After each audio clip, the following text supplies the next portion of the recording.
Hello and welcome to the Slate Political Gabfest.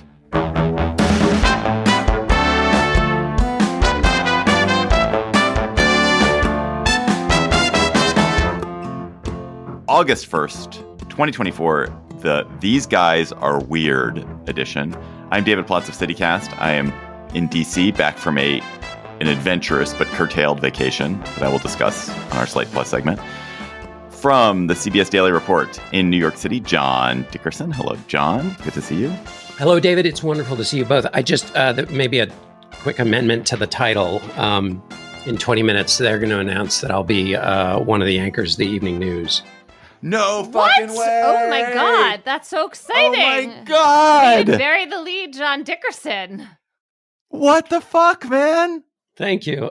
Mazel tov. Yeah, that's amazing, John. I'm thrilled. Wow. That means in the beginning of the new year, I will join Maurice Dubois and in New York, where they're moving the evening news they're moving it back to New York.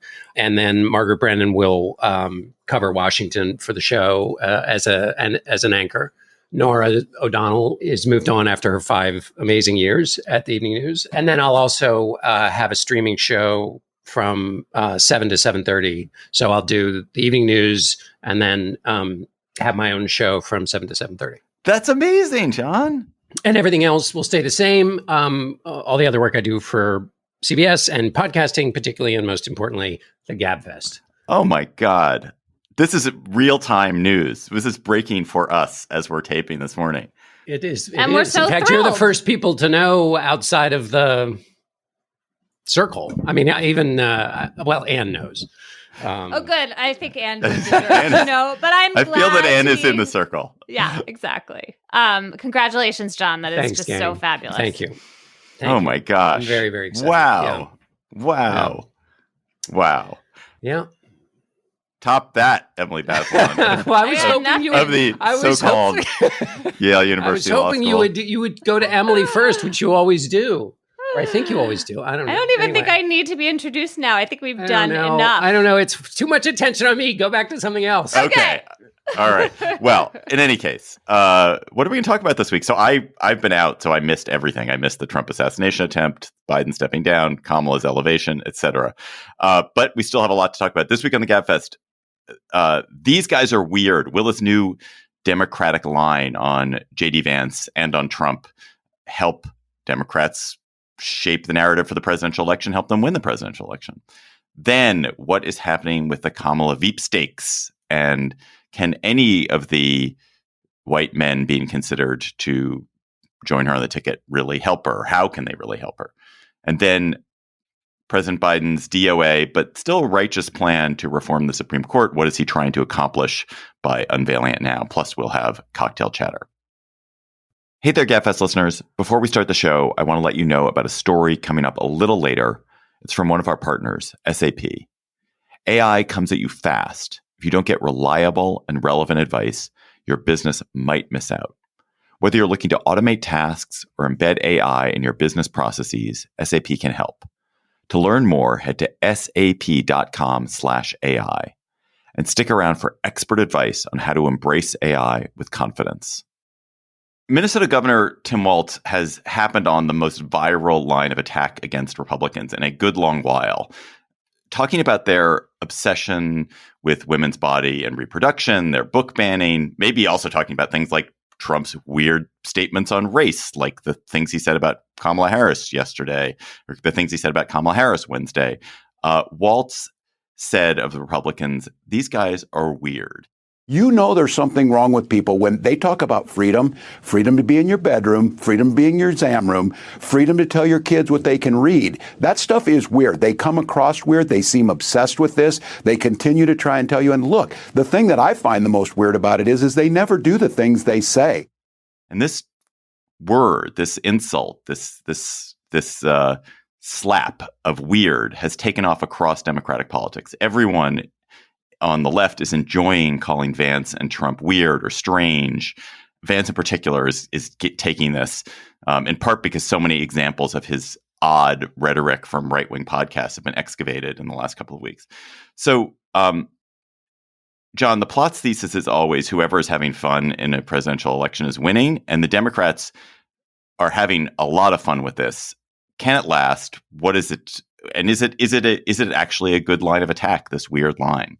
Yeah, Democrats are having fun in part because they were so miserable for so long. I mean, the pent-up glumness during the what do we do about Joe Biden period continues to express itself in lots of ways. But the weird, whatever we call it, vibe, meme, whatever, wouldn't exist so successfully within Democratic ranks if it didn't hit on something that they felt was deeply true. That, by the way, is distinct from whether it's working out in the world, which we don't quite know yet. But I would suggest that if a meme is willing, if a meme, there are memes that only work within a party, and it's like an inside joke, and the rest of the world looks at it and goes, "Huh, that's weird." Then there are those memes that hit on something that is universally true. So when Michael Dukakis drove in the tank and the Bush campaign held on to that and then showed it, the Bush campaign didn't have to say, hey, this guy looks like he couldn't be commander in chief. It touched on something that people kind of already felt in a way. When Robert Novak printed a line from a Democratic senator that in 1972, the Democrats were the party of acid, amnesty, and abortion, that caught on in a pre-internet age because people thought, yeah, those like long-haired hippies, that's kind of what that defines them. Funny little side note, that quote from the Democratic senator came from Thomas Eagleton, who was the senator from Missouri, who was McGovern's running mate for 18 days and then had to drop out because he was not forthright about electroshock therapy that he had. Anyway, the point is that these things catch on, and the question is, has Weird jumped out of being an inside the clubhouse joke to something that's out in the world? And it seems like J.D. Vance is giving it lots of energy to live out in the world. Here's why I think it is living out in the world. I think it has two things going for it. One is that when Vance and Trump get going on their themes of, supposedly sometimes ironic, but like quite cruel comments about whole groups of people, women without children, or, Trump's idea of like claiming that Kamala Harris recently discovered she's Black, which is completely false characterization of her biography and self-identity. It is strange. They're like fixating on aspects, on things about people that are both mean and just, I think, not the way most people react to other humans in the world. The second thing I think is useful about it is that it inverts what conservatives usually tag liberals with, which is like some idea of like, oh, you all are out there with your like fringe people. It's sort of a, way of characterizing LGBTQ world as being like not heteronormative. And so I think on both counts, it kind of allows critics of Trump and Vance to push back. It's not the same as the word bully because it's more belittling, and I think that's useful. But what is fundamentally at issue here is a dynamic that is a bullying dynamic. It's about the way that Trump and Vance talk about people who have, as generally as groups, less power in the world because they're more marginalized. It's been so hard for Democrats to find an effective line of attack against Trump because, in part, he happily owns most of the lines of attack, which is that he does not mind being called a bully. He doesn't mind being charged with cruelty or hypocrisy or being hateful. He kind of welcomes that. But this is something, and you can tell because he's already fretting about it.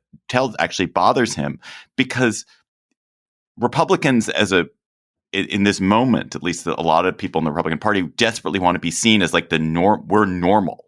We are what is regular. We're what's regular. And to be depicted as somehow abnormal in this moment where normalness is this kind of like 50s white bread suburb idea of America is the only proper form of America that America can take is, I think, is a very clever way of subverting the Republican sense of their own, like that they're the gold standard, that they're the normal standard. And if you point out, like, actually, no, you're just as crazy and strange as everybody else, it's very undermining. It removes from the attack the scoldingness.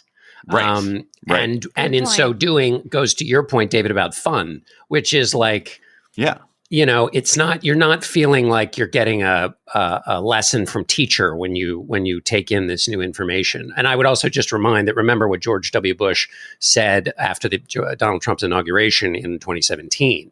He said that was some weird shit.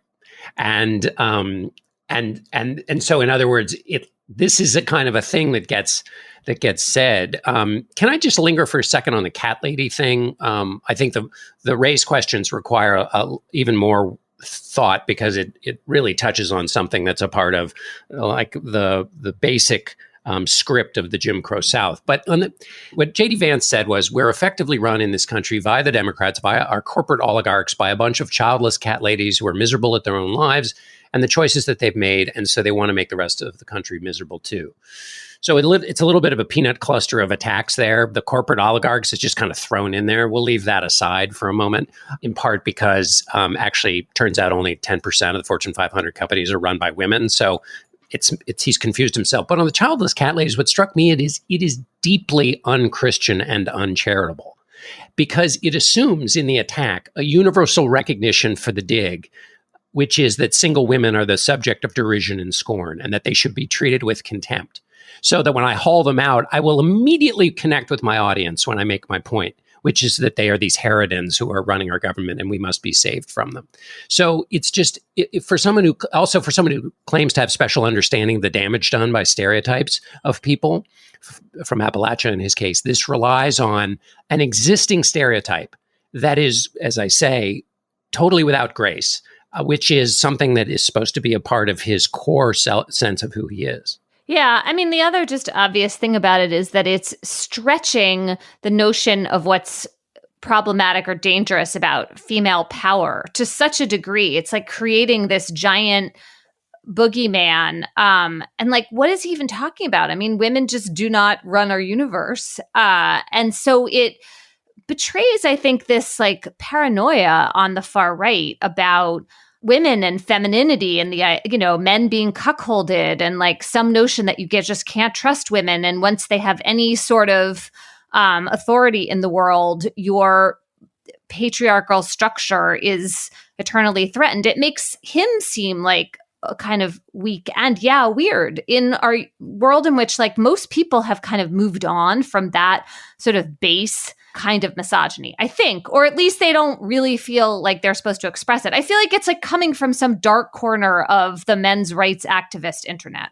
I think the one mistake in what you just said, Emily, was using the adjective far right. I mean, it is right at this point. But I wanted to get into that, which how much of the trouble that J.D. Vance finds himself in, and that in general Republicans are finding themselves in, insofar as weird as having any traction, which maybe it isn't, has to do with the fact that Republicans, in the way that liberals or progressives kind of have become too online, that they've been warped by their ultra macho podcasts and their edgelords influencers, and they've mistaken the pleasures of going for a bath in the right wing influencer swimming pool for the actual world, that they spent too much time with trolls from 4chan and the Tucker Carlson universe, and they've just forgotten what it is, like that most people don't actually have any idea. I mean, every time I see the word cuck, I actually have to like literally spend a bunch of time remembering, what does that mean?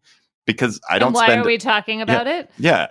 I don't because I don't spend my life in this universe, and I feel like enough Republicans, because it's a very comfortable media space for people on the right to be in right now, and that they've as a result they've sort of lost the handle on how to talk to normies like me. I mean, it makes sense to me too that it would be J.D. Vance who would make the mistaken translation, because he is having to enter into that world and become pickled in it in a quite deliberative way, right? It's not how he grew up. We know that from his book. It's not the environment he was in at Yale Law School when he was like coming into his own and just starting to be a member of the elite himself. It's not the world he was in Silicon Valley when he originally went there. And so it feels like he's reaching. There's something forced about it, and then he's going too far. I actually think a lot of this has to do with something which we are very familiar with, although we've been podcasting for so long that we've actually kind of fallen out of the habit of it, which is that podcasting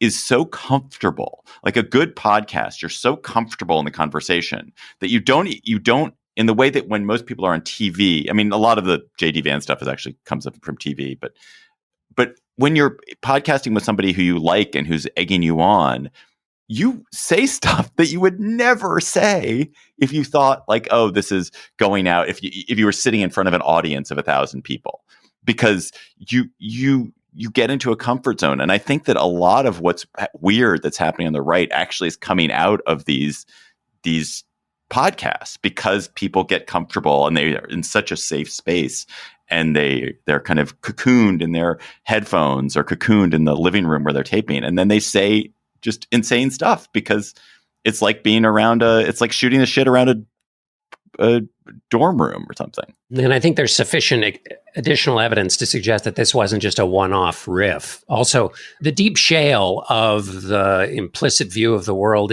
contained in that answer makes it very different than if you said the wrong kind of word out loud. It contains an entire structure that then we see in other answers of his. And I think your point, David, about the captiveness of the online world, I think you could probably put JD Vance in that his pick is the result of that. Plus, it has some very Trump-like elements to it, which is it affirms the guy at the top of the ticket. Mike Pence was picked to balance Trump. He was the anti-Trump to supposedly, according to the way it was the theory when he was picked around the 2016 Republican convention, it was that Trump was this crazy person and they needed the Christian guy with Washington experience to mellow and soften his edges. JD Vance, total opposite. He is, contained and becoming ever more infused with the Donald Trump. It was influenced heavily by his son. It operates in that and is a part of, it feels like that same insular world that you described, David. If you read media on the left, JD Vance is the worst candidate in history after 2 weeks. I mean, but is he all that bad? I mean, is it? And if he's bad, what actually does his badness consist of? And maybe, or let me ask it a different way: are there ways that he's actually helping Trump that are invisible if you read lefty media? There's polling that suggests that he's done worse, that he is a worse vice presidential pick than Pence and Palin, that his numbers have gone down, that his unfavorables have gone up. Since he is at the very least, since he is this subject of mirth and concern for the left, he has created a secondary rallying point. It's not like the left needed, more rallying around dislike of Donald Trump, but Vance seems to have sort of refreshed it in a way. There are lots of these comments out there which create, new moments of rallying for the other party. Now, is he helping? The theory of the Vance case was that he was going to help grow even larger the kind of Trump pie, which was getting sporadic, low information voters, people who maybe even hadn't voted before, to get them to turn out in those Midwestern states. This was the theory of the original Trump campaign, and a lot of Republicans scoffed and said, look, we've looked for those voters and they don't exist. And then lo and behold, Donald Trump found them. So J.D. Vance was going to find even more. But leave aside whether the race has changed or not. I mean, I think there's some elements in which that does make the Vance pick worse. But it doesn't seem like there is evidence. No, not only it doesn't seem like, there is no evidence that there is this movement that is of voters, wasn't J.D. Vance a great pick on the Trump side? Emily, just final question on the weird stuff. How far can Democrats push this? I think they can hang on to it as a tag. I mean, the thing is we saw this week when Trump made these offensive remarks about Harris at the National Association of Black Journalists conference, he keeps providing ammunition, right? If you're going to say this stuff, then you're going to reinvigorate being called weird. And I really like the point that John was making earlier about how it changes the power dynamic. Or maybe you said this, David, sorry. Like the difference between charging someone with being a bully, which means that you're saying that they're more powerful, versus this kind of coming in from the side. Like weird is something that people of equal power can call each other. It's like calling someone out, but not in a way that confers power upon them. I mean, I think on this Harris stuff that he was saying at NABJ, it's very familiar to say Donald Trump is racist. So for that to be rehashed, for that to be restated, is not particularly interesting, at least for the moment. The kind of what a strange obsession to have about someone else's race and how they identify and the way they have navigated the world. What a weird thing to think about is a different line of attack than you're a racist. Because, anyone who's thought about it knows what the contours of Trump's racism are. Also on the race thing from Trump, it's clear because later at a Trump rally in Harrisburg, they put up on the projected above the stage was a headline that said California's Kamala Harris becomes the first Indian American U.S. senator.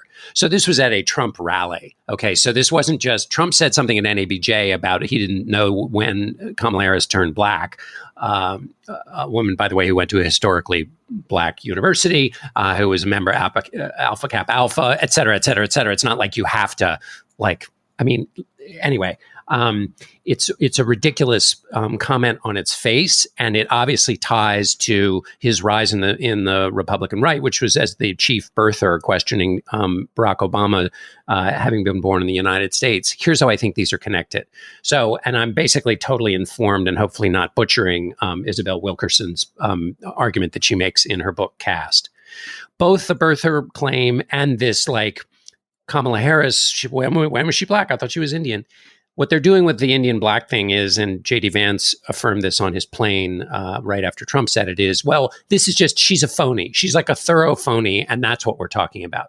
First of all, you can examine whether those two themselves have some authenticity issues. But let's go back to the idea of phony. What phony plays on is Wilkerson's idea of caste as being a script that exists often subconsciously, often not consciously in American life, where people of certain colors and certain genders are supposed to play certain roles. And when they jump out of those roles that have been written for them by society, it makes people feel itchy, and it makes people feel maybe even a little angry. And they can't quite locate it all the time. Sure, they're straight up racist, of course. But then others have this kind of unsettled feeling. And so that when you put the phony label on it, or you suggest Obama wasn't born in America, you are naming this feeling that is based on race and based on the fact that a person of the quote unquote wrong color is doing things they're not supposed to do. And you legitimize it by saying, well, no, this is really just about phoniness. So the phony line totally relies on a kind of Jim Crow script in the mindset of the people who are promoting the phony line. And so that's, to me, what is the kind of deep story underneath this attack, which is both, it's a two-pronged attack. It's both, well, she's not black, but also she's a phony. And that it relies on that really, dark part of American history where people of color were not supposed to get out of their lane. Boy, I find this so infuriating. So Kamala Harris's mom immigrated from India, met her dad, who is from Jamaica. They got divorced when Kamala Harris and her sister Maya were pretty little. Her mom raised those girls in South Berkeley in a black neighborhood, surrounded by black people. They made this very conscious choice to have this dual identity to make sure that her kids were really rooted in Black America as well as in Indian immigrant America. And so it just seems particularly unjust and everything to be discounting any of that. This episode of the Gabfest is sponsored by Public.com. At Public.com, you can earn 5.1% APY with a high-yield cash account. 5.1%. That is an industry-leading rate. Plus, there are no fees, zero, so you can maximize your interest. Because what's the point of earning a high yield if you have to spend a bunch of it on fees? At Public.com, it's just 5.1% APY straight up, no strings attached. They don't even have balance requirements, so you can deposit as little or as much as you want. And Public provides up to $5 million in FDIC insurance. That's 20 times the standard coverage. So to recap, that's 5.1% interest with no fees, 5.1% interest with no minimums or maximums, 5.1% interest up to $5 million FDIC insurance. Start earning an industry-leading 5.1% APY in your cash. Public.com. This is a paid advertisement for public investing. 5.1% APY is as of June 17th, 2024, and is subject to change. Full disclosures in the podcast description. This podcast is brought to you by Slate Studios and SAP. AI is moving so fast. If you don't get reliable and relevant advice, your business might miss out. Welcome to Dear Artie, an advice column from SAP, where we tackle the tricky questions at the intersection of AI and business. Here's our expert, the technology futurist, Ian Kahn.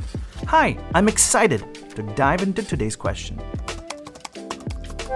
Dear Artie, the supply chain has been a friend and foe to my company. Can AI make us more resilient? Signed, Supply Chained to Uncertainty. Hey Supply, here's how AI in the supply chain can help. AI can massively automate data analytics and understand the movement of your goods.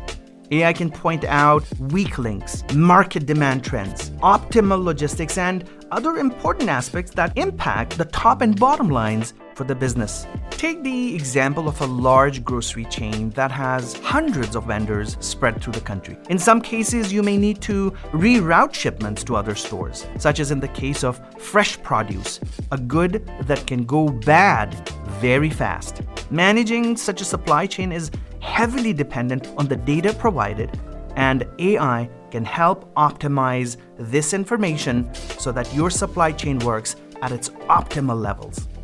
Embrace AI with confidence. Head to sap.com/AI to learn more. The Gabfest is sponsored by, wait, you're hearing John Dickerson doing an ad. This is strange. That's because this is an ad for Field Notes, my favorite brand of notebook. It goes with me everywhere I go. Listeners of Navel Gazing are painfully aware of this. It's a great thing to have. They make great notebooks, both small kind I carry in my back pocket, plus steno notepads, a reporter's notebook, which you should get because we designed it together.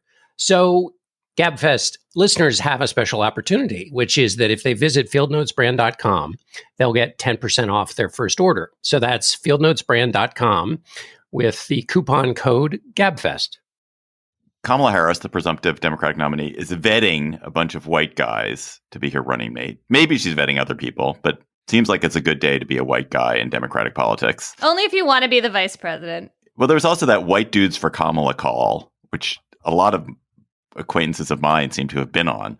Harris is expected to choose her ticket mate in the next week or so in advance of the Democratic convention. John, I know you don't love Veep speculation, so I'm going to begin with you, Emily.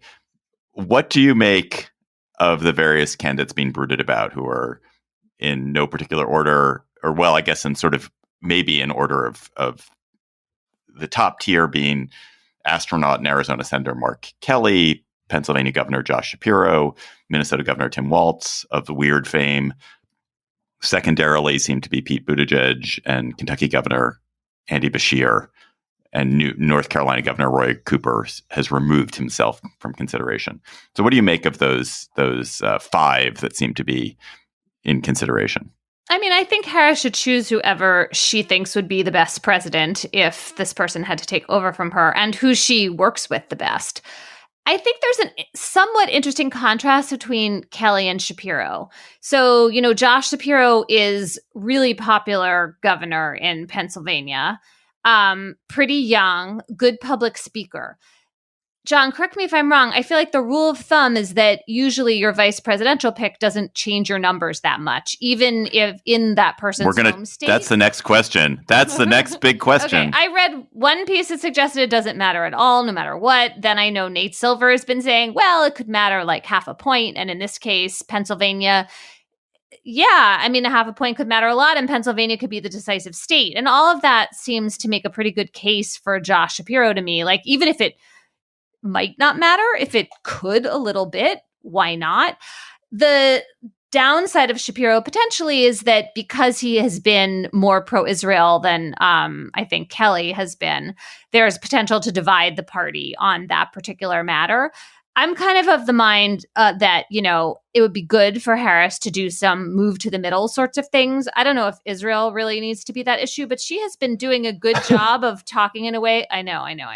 But let me just finish making the case. Like, she's been doing a good job of speaking in a way that is empathetic toward Palestinians, channeling an emotion that I think Biden has struggled to channel. So maybe she has some room for that. And also maybe Shapiro's other positive attributes kind of outweigh this aspect. Kelly seems to me like the safer choice, I gotta say, but also like maybe the more bland choice, not someone who's really known for being a great public speaker. And so anyway, that's one way of framing the choice. Now, John, tell me why I'm either wrong or... No, it's all provisional. What does anybody know really about anything? I mean, and you're right, Emily, that the traditional view is that vice presidents don't matter at all.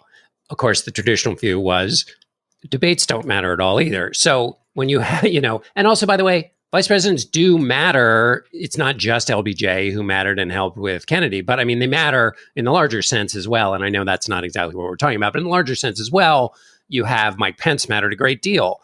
Dick Cheney certainly mattered a great deal. So, but in the electoral sense, I don't think we really know. I think we know that these are very small, it's going to be tight in every state. And so you could have a home state advantage. You could also imagine, some home state blowback. So we don't know. I think the idea that Harris can distinguish herself from Biden on positions by moving a little bit to the right or left on Gaza, I think would be hard for me to see how that really works out for two reasons. One, you can't really get out from under him, I think, on that. And secondly, Gaza's not mind-changing vote swinger at the election in this point. I think what Harris has done so far that seems to have worked, and she seems very comfortable in doing, is talking about the future, talking about, people's lives and what affects them, which blunts or at least engages on the economy in a way that Biden never could.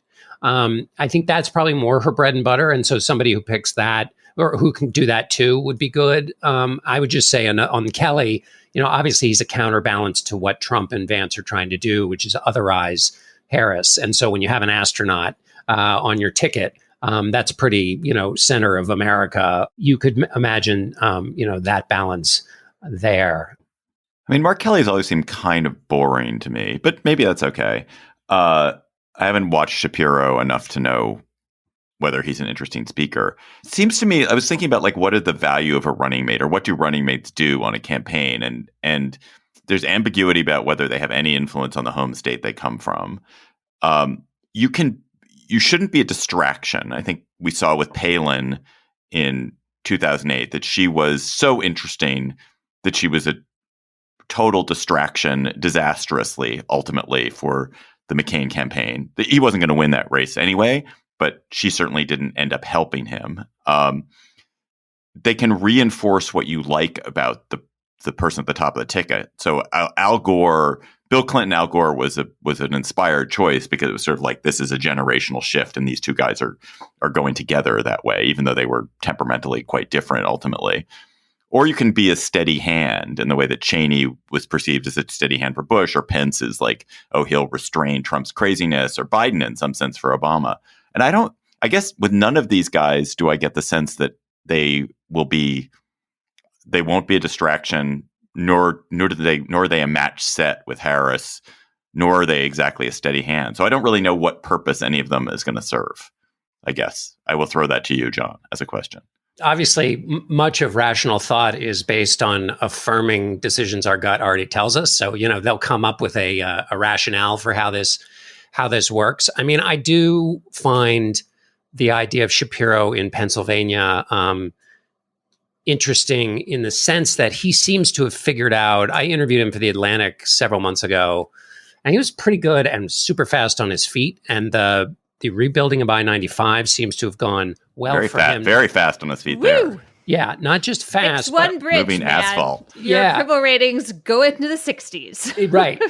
He's, in my limited experience with him and reading about him, seems to have some of the nimbleness. I should also add that if you look at what he said after the shooting and the attempted assassination on Donald Trump, if you take what he said and put it next to what J.D. Vance said in the aftermath of that, in Shapiro's response, you had more of what we expect from leaders and politicians, which is he called Cory Comparator's widow, and then in talking about it, lifted up Comparator's, saying he loved what he loved being at the rally. He loved participating in this. He lifted up the sort of civic beauty of being at a rally, which, in these partisan times, when you're talking that way about a Donald Trump rally, you could have imagined a lesser skilled politician either not talking about it in that glowing way at all, or maybe being, stupidly negative about it. So just to interrupt on that one point, did you see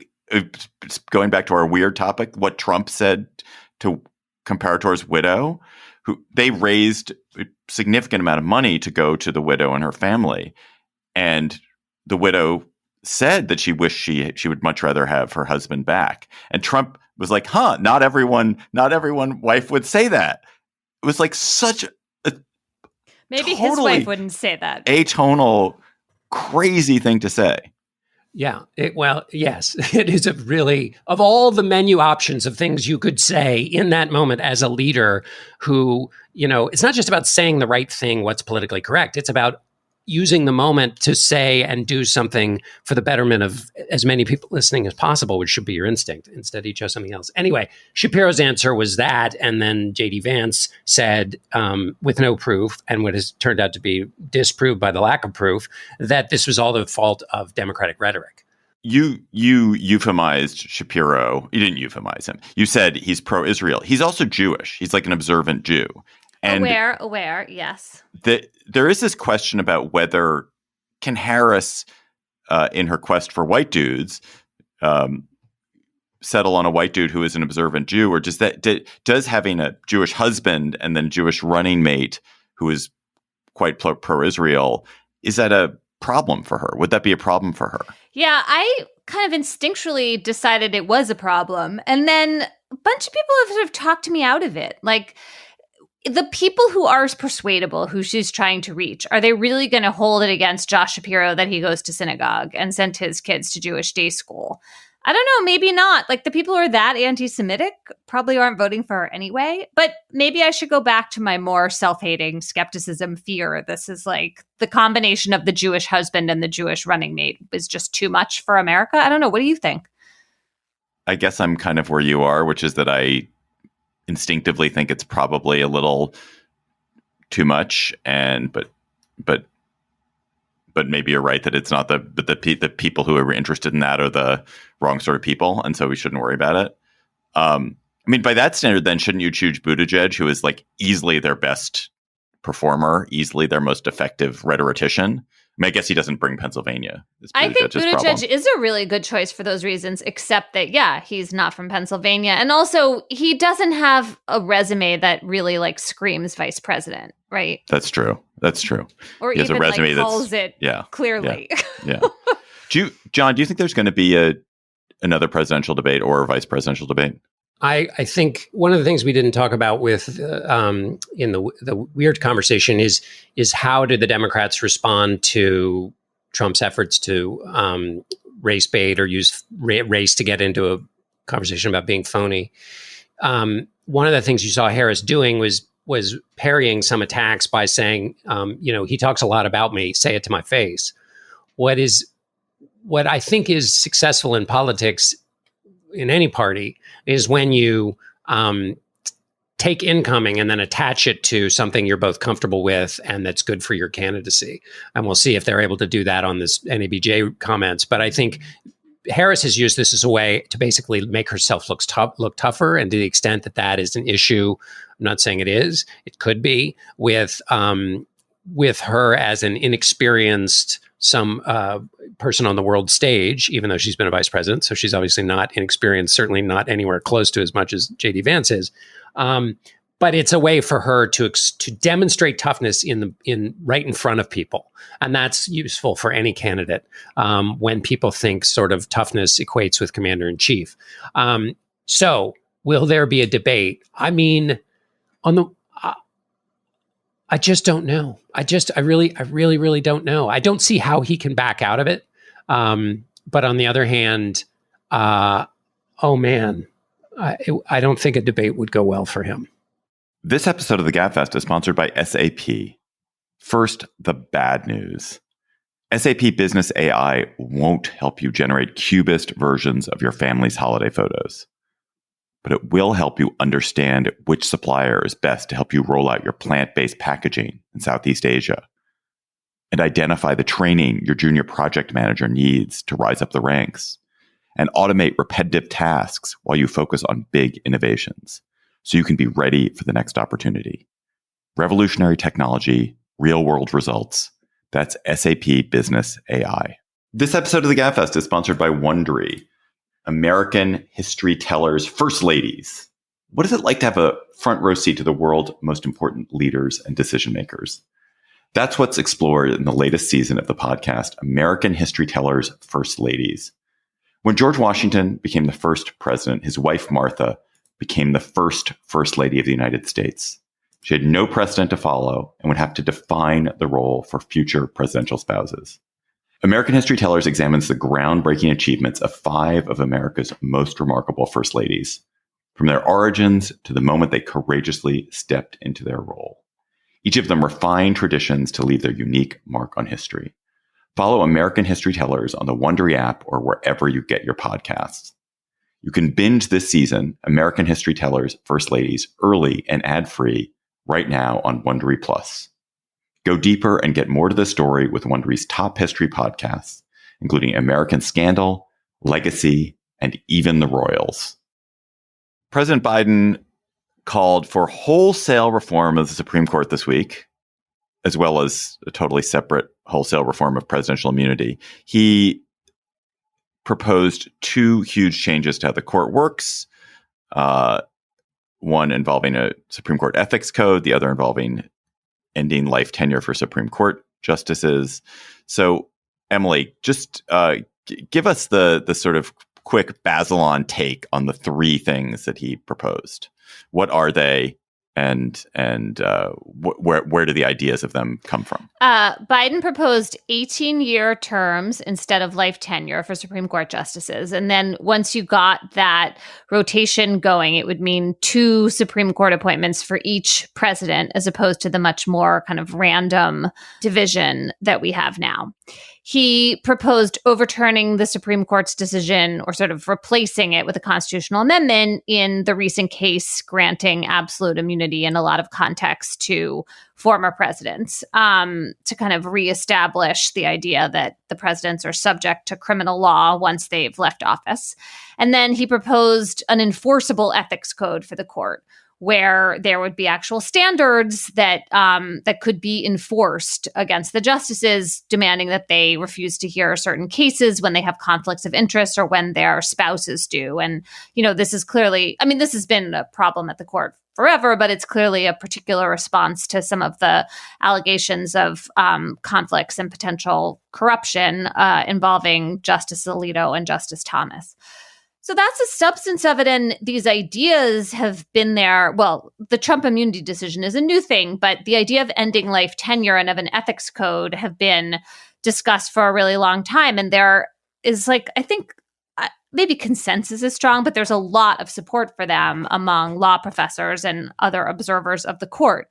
There are also these obvious problems. Once you've got the law professors, the American public is next. The Senate will easily follow. Well, I mean, this is the thing. Like, this is not a realistic agenda for the rest of the Biden administration. And the thing I find really perplexing about the timing is that Biden started out his term with, you know, some momentum towards Supreme Court reform, especially this question of adding more justices or trying to in some way change life tenure. And he had this whole commission, and it was filled with illustrious people. It worked really hard, issued a long report. It did not make really pointed recommendations. And my understanding was that was because Biden didn't want them to do that. He wanted them to kind of stop short. And then that got kind of shelved. And now at the very end of his term, where he's essentially a lame duck and absolutely does not control Congress in a way that would allow any of these things to become law, he's putting this agenda out there. So does that mean that it kind of got cooked up when he was flailing around toward the very end of his candidacy a few weeks ago, and they were just like throwing spaghetti at the wall to see what might help him?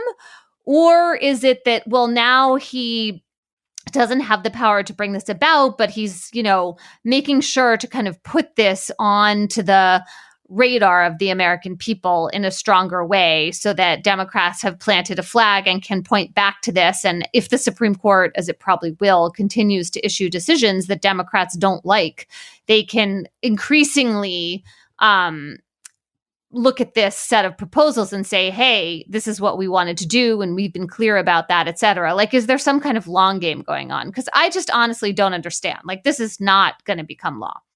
Yeah, John, why propose these ideas now when they have no chance in the galaxy / timeline that we live in of moving forward at all? Yeah, I mean, I don't know. And so this is pure speculation that it was vestigial.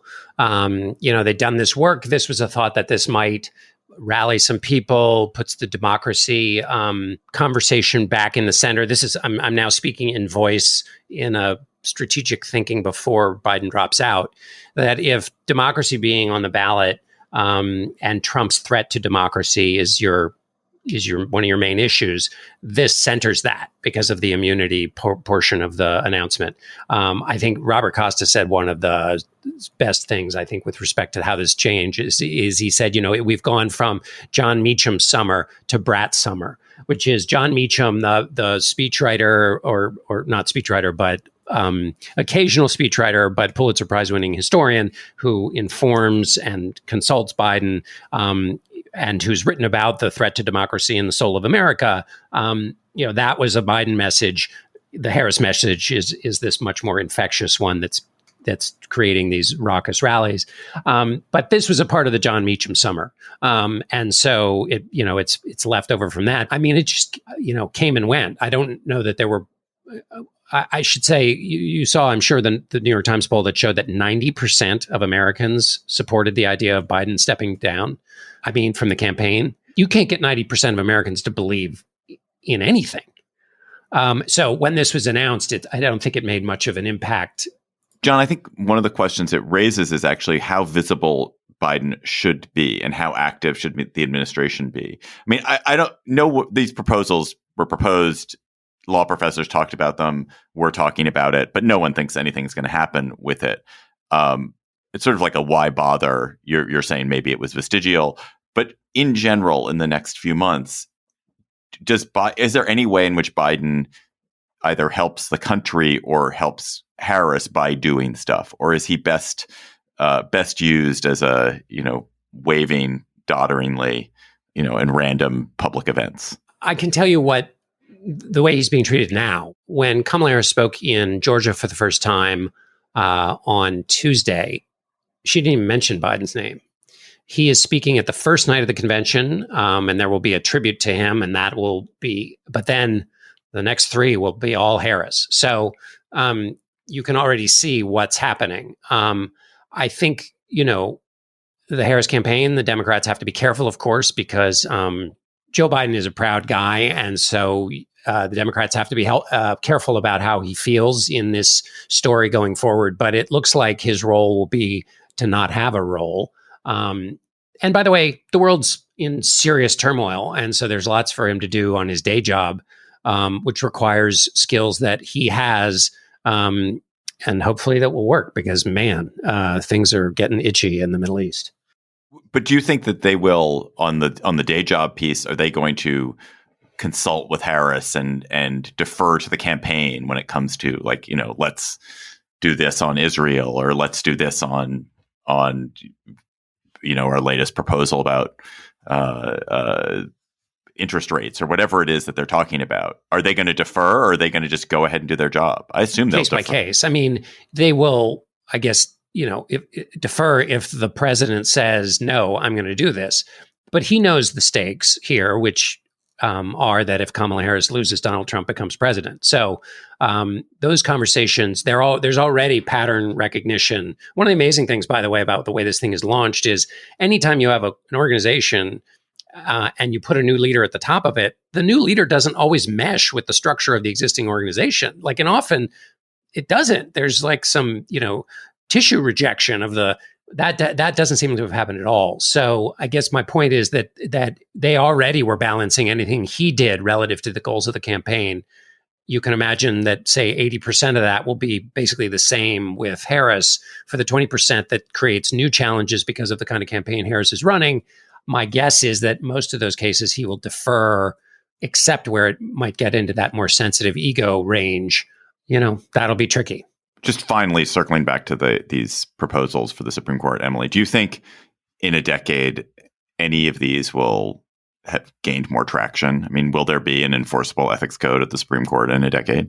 Oh my God, I really hope so. Like, can we have one yesterday? I mean, that's the only one of these that can happen without a constitutional amendment, probably. There is like a proposed workaround for the 18-year appointments, which is that you would still be appointed for life, but your appointment wouldn't be for life on the Supreme Court. You could be rotated off onto a different court. The problem, of course, is that the Supreme Court would have to say that is constitutional, that it fits with the text of Article 3, and it's the historical understanding of Article 3, and that would be the standard because this court loves historical interpretations of the Constitution, originalist and otherwise. And it's really hard to imagine, given that we've never had that history and tradition, that this court would allow such a workaround. Anyway, constitutional amendments, huge lift. Enforceable ethics code, not so much, huge lift. The problem, of course, is that because the current allegations about conflicts attached to two Republican appointees who are like very much a part of the MAGA universe, it's hard to imagine a bipartisan coalition of senators and congresspeople coming together to pass such a code. And the Supreme Court really need like Sotomayor to take a bribe or something. Yeah, it would be much better if there was a way to just like have this feel like it, was equally necessary across the ideological spectrum on the court. And that's just not where we are right now. And the court itself has not made the ethics code enforceable on itself, which is something else it could do, especially because the Supreme Court does not like it when Congress shows up and tries to set rules for it and tell it its business. So the best solution for the ethics code part should come from the court itself. But so far, that has not happened. Let's go to cocktail chatter. When you are proposing things that will never happen to your friends and loved ones over a stiff drink, what will you be proposing, John Dickerson? What's your chatter? I mean, I'm going to mostly be like trying to just hang on. Given there's lots of excitement going on in my life. I guess what I'll just chatter about. I didn't realize that, but of course I should have, because there's a competition for everything. But I learned this week about the World Jigsaw Puzzle Championship. Oh, yeah, I saw that. There's a championship? Oh, my God. Well, there you go. I'm excited about this. You've embraced my level of excitement. Who knew? For me, jigsaw puzzles are... Is it part of the Olympics? Well, you might feel like it would be. First of all, before we go back to jigsaw puzzles, is there somebody asked me this on Threads, which I loved, and I'm sorry, I can't remember who it was, who said, like, what would your pentathlon be? What would the 5? We should do this for the Conundrum Show. What are your 5 things that you would beat anybody else in? So let's leave that for the Conundrum Show. But Peggy Noonan once said, I think it was Peggy who said, that the Olympic competitions have gotten so obscure that she might very well have won the speed race and ability to rip AP wire copy off the old machines, the newsrooms that used to spool it out. Do you have, David Plotz, a skill that you are only talented in, for which you would be the world's champion? I did as a kid. I worked at a movie theater back when the tickets were perforated. You know how you get a perforated ticket? And I had a magical skill, which is people would hand me the ticket, and you think you're supposed to tear it like this, right? You tear it, you could hand me the ticket, and with one hand instantly, I could rip it perfectly, just with one hand. And people would be like, what happened? How did that happen? Trick. It was a card trick. It was magic. So I would say tearing a perforated movie ticket with one hand in 1986 or 87. Extremely good. Emily, how about you? I pretty much have nothing, but I do really like jigsaw puzzles. And so I want to hear about the World Emily, Championship. you do. Wait, but you have one that's serious, which is that you can explain the substance of a legal issue more clearly, more rapidly, more vividly than anyone I've ever met. No one even close. Like that. Wow. I think it's a genuine skill that you could win the Olympics at the American Bar Association Olympics every year. I don't know. You'd be the Katie Ledecky of that. Wow. I'm so honored that you would say that. I can think of like 5 people I think do a better job. But anyway, continue on. Tell us about the World Jigsaw Championship. Okay, I will. But oh my God, watching Katie Ledecky swim the 1,500 meter, first of all, it goes on forever. Anyway, can I say one of the most wonderful things of watching the Olympics with Anne is because she was a swimmer in college, I can ask her super detailed questions about what the hell's going on, and she can give me the exactly right, perfect answers. And it's so enjoyable to have anybody around you. She explains swimming to me the way Emily explains the court. And it's just such a lovely little part of the Olympic experience. Now to the jigsaw puzzles. For me, jigsaw puzzles are something my mother-in-law says, would you like to work a jigsaw puzzle? Which is, I've always enjoyed the use of that word, the verb work. But anyway, you put them out on the table on like Memorial Day weekend at the beginning of the holiday. And then like you sprint for like an hour and then it kind of languishes for a while. And then like on the last day, you're like, you try and do it. Maybe you get it done. I don't know. Sometimes it takes an entire summer. In Spain in September, they will have the jigsaw puzzle competition. Participants from more than 75 countries will show up and they'll race to complete multiple puzzles. And the winner or the reigning champion, Alejandro Clemente Leon, 28 years old, can put together a 500-piece jigsaw puzzle in 38 minutes. Wow. And what kind of puzzles, like, do they have color? Like, what kind of degree of difficulty? Okay. It's not like it's all black or something.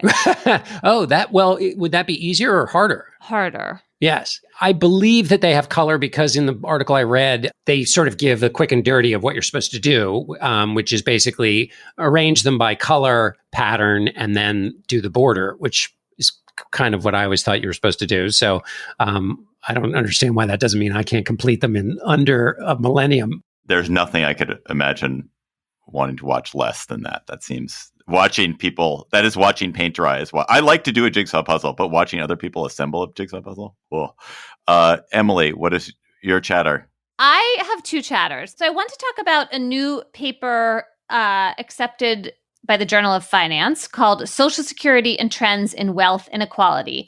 The authors are Sylvain Catherine, Max Miller, and Natasha Sarin. And the main finding in it is that when you take into account Social Security transfers, the evidence that wealth inequality has grown a lot in the United States over the last 3 decades actually changes. And it turns out that wealth inequality is not grown once you add in these major transfer programs of social insurance that the United States has. So I think of this as one of those like hidden good news papers where it turns out that wealth inequality is just not as bad as we worried, or at least like that the growth in it is not as bad. And the reason is that we've actually like done a decent job in terms of having Social Security. And there is a statistic in this paper that Social Security wealth, first of all, has grown a lot since the 1980s, and that it now represents nearly 50% of the wealth of the bottom 90% of the wealth distribution. That's kind of amazing. My second chatter, sorry to double up today, is a pretty new podcast called Reflector. I was listening this morning to an episode they did called The Sea Change, which is about a medication that treats alcohol problems. It was a really well done episode, I thought. The medication that they're focusing on is a drug called naltrexone. I knew nothing about this. They are careful to not overclaim for this drug and to say that like everybody with a drinking problem should try it. It sounds like for a subset of people, it is helpful. And I don't know anything about this area of research, so it's possible there's some important critique I'm missing here. But I thought it was just like a really interesting way of talking about a familiar problem, but offering a different kind of solution to it. It reminded me of the weight loss drugs like Ozempic that are really having a beneficial impact for a lot of people. So the podcast is called The Reflector. Andy Mills is the creator. It's called The Sea Change. And the story about drinking and recovering from drinking in the episode comes from Katie Herzog. My Chatter's an interesting article that a friend sent to me, which I'm sure you've probably seen because you're an educated person, Gabfest listener. Who Goes Nazi? It's a 1941 essay by Dorothy Thompson, who was one of the great journalists of the sort of Nazi and pre-Nazi era. I didn't know this. She was thrown out of Nazi Germany. She was, among other things, interviewed Hitler really early on. She was also Sinclair Lewis's wife. But she wrote this 1941 essay about what she called an interesting and somewhat macabre parlor game to play at a large gathering of one's acquaintances to speculate who in a showdown would go Nazi. And she's met all these Nazis, and so she walks through a bunch of types at a party and decides which ones will go Nazi. And the reason this was sent around is that there's a particular person, Mr. C. There's Mr. A, Mr. B, Mr. C. Mr. C, who I think people think of as being a J.D. Vance archetype. And her description of Mr. C, a brilliant, embittered intellectual. He was a poor, white trash Southern boy, a scholarship student at 2 universities where he took all the scholastic honors, but was never invited to join a fraternity. His brilliant gifts won for him successively higher government positions, partnership in a prominent law firm, eventually a highly paid job as a Wall Street advisor. He's always moved among important people and always been socially on the periphery. He is a snob, loathing his own snobbery. He despises the men about him because he knows that what he has had to achieve by relentless work, men like B have won by knowing the right people, but his contempt is inextricably mingled with envy, even more than he hates the class into which he has insecurely risen, does he hate the people from whom he came. Anyway, I think it's actually a slightly tenuous kind of analogy to J.D. Vance, but the whole essay by Thompson is fascinating, and I recommend it. Harper's Weekly, Dorothy Thompson, Who Goes Nazi? Listeners, you've sent us great chatters week after week. And our listener chatter this week, which you emailed to us at gabfest@slate.com. And our listener chatter this week comes from an especially special listener. All listeners are special, but this one is even more special. Torie Bosche, who is a former colleague of ours at Slate. And what a treat to hear from Torie. Wow. Hi, this is Torie from Glenside, Pennsylvania. Recently, while trapped under a napping baby, I've been reading the journals of Edith Roller. Roller was a 63-year-old former professor who died in the mass murder in Jonestown in 1978. She began the journals 3 years before the group moved to South America. While still living in California, Roller complains about the food in the People's Temple communal living and about her roommate, who annoys her. But she's completely matter-of-fact when she records things that are horrifying, like beatings, children being forced to work all night, leader Jim Jones's paranoid rants, and his so-called healings, including supposedly raising people from the dead. When you think about Jonestown, it's easy to think about the victims as one big mass. But Roller's journals are a reminder that the cult was made up of people who gossiped and got athlete's foot. You can read her journals on the website Alternative Considerations of Jonestown, which is run by a professor emerita of religious studies whose 2 sisters both died in Jonestown. That's all for our episode this week, but wait! There is more. If you liked this Gabfest, you're going to love our bonus episode, which is also now out in your podcast feed. We talked about wildfires and, in particular, my experience fleeing one in Canada. But that is only available for Plus subscribers. And Plus subscribers, of course, get lots of great stuff with their subscription. You get these bonus episodes that we do every week. You get discounts to live shows. We're planning a live show coming up very soon, so you'll get a discount to that. You won't hit the paywall on the Slate site. So if you are a member, thank you. If you're not a member, go to slate.com/GabfestPlus to become a member today and hear our wildfire bonus episode. Slate.com/GabfestPlus.